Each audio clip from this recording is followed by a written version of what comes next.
ยแต่สุดท้ายเดินไม่เคยได้น้ำตายจงจำไว้ว่ารักใคร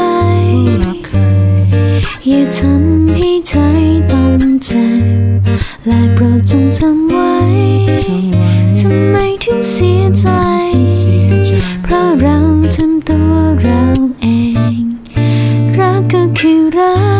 กหลงก็คือหลงเธอถามชาวประมงก็คงไม่เข้าใจ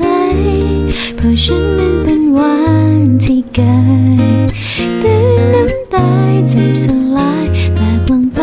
ใต้ทะเล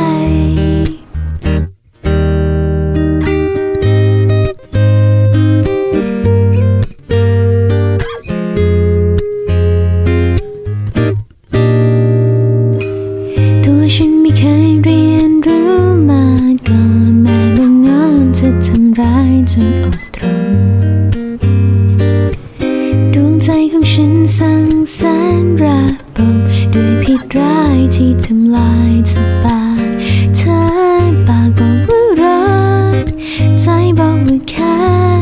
สุดท้ายไม่เลี้ยวไหล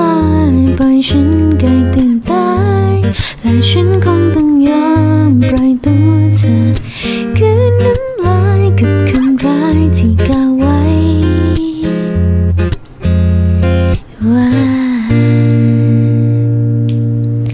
รักก็คือรักหลงก็คือหลงที่ถามชาวประมง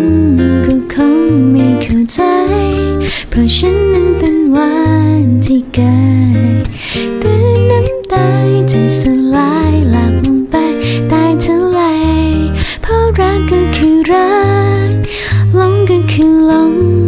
ที่ถามชาวประมงก็คงไม่เข้าใจเพราะฉันนั้นเป็นวันที่เกิดตื่นน้ำตายใจสลาย